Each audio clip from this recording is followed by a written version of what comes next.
Welcome to episode 22 of Matthew Linity. This time it's the final verses of Matthew chapter 3. So I'll just read those out. As soon as he was baptized, Jesus came out of the water, and behold, the heavens were opened, and he saw God's Spirit descending like a dove, coming to him.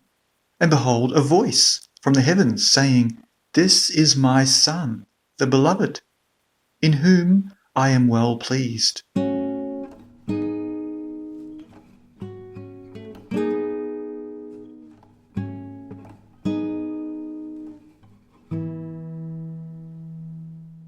would like to focus on what "in whom I am well pleased" is a reference to, because we could say, well, Jesus hasn't done anything yet.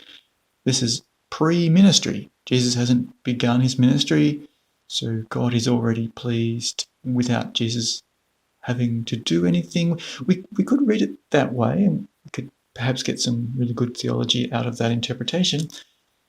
However, I don't think that's what it's referring to. I think it's referring to what has just happened in the previous sentences, which we looked at a little bit last time, where Jesus has come to John the Baptist out into the wilderness along with other people to be baptized, but John didn't think that was a good idea for Jesus. He thought that Jesus should be the greater leader, taking charge. John could just be one of the baptizees, and Jesus could be the baptizer. And Jesus says, "No, this is right. This is right. Never mind that. This is the right thing to do for now." And so I think this is what it's referring to, is what Jesus has just done. Jesus has decided to go out to the wilderness, and he's arrived, and then he's had to push through John's resistance. John is offering an alternative. Jesus is pushing through that resistance, standing firm in his resolve that no, this is right. This is the right thing to do. And then he has been baptized. So John relented. John allowed it. Which means John baptized him. It's interesting that in the next two sentences, which is what I'm looking at today, the baptism is over, and this is talking about after the baptism. So as soon as Jesus was baptized, he came out of the river, suddenly the heavens are open, he sees God's Spirit descending to him like a dove. There's a voice from heaven saying, "This is my beloved Son in whom I approve." And so this approval is talking about what has just happened. I think it's talking about the things that have just transpired in the story so far. So we might think, well, so far Jesus hasn't done much, but what he has done is approved by God. God loves what Jesus has done so far, even though he hasn't really done much yet. But notice that this is also leading into the next section. So if we didn't have a chapter break, so if we didn't have chapter 4 starting in the very next sentence, we didn't have chapter numbers or verse numbers, we would notice how smoothly this passage goes straight into the next passage about the Spirit leading him into the wilderness. So he's already in the wilderness, and he's just seen the Spirit coming to him, and now the Spirit's taking him further into the wilderness to be tested.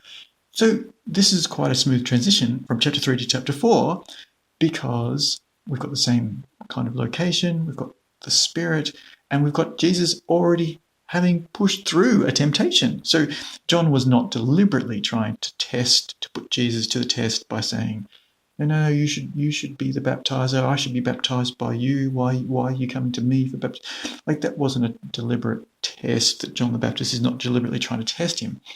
John seems sincere in celebrating this great leader that he sees before him. And so there's not really a deliberate temptation, but it still is nevertheless some kind of a temptation that Jesus has pushed through. So the transition into the next three tests, or temptations as we usually call them, in chapter 4, it's quite a smooth transition. It's not like a sudden new chapter.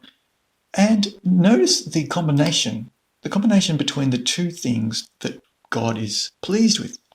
Jesus being humble enough to want to join in with the baptisms, to be baptized by John in the river, and also being able to push through this little temptation to start his own ministry prematurely. Jesus could just start his ministry now and take over, but no, he's this really interesting combination between being humble and submitting to John's ministry, but at the same time standing firm with the resolve to remain on track for what he thinks is the right thing to do.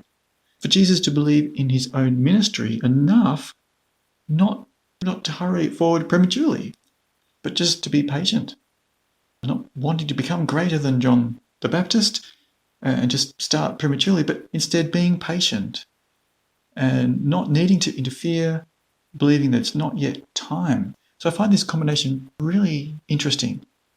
Jesus' humility in submitting to John's ministry, and then also being firm in knowing, I suppose these things go together, because Jesus can be humble because he believes so strongly in his own ministry that it will happen. He doesn't have to upstage John the Baptist. He doesn't have to make it happen. He doesn't have to force it to happen. He has the patience because he has the belief in himself. And that's all for this episode. Thank you for listening. Thank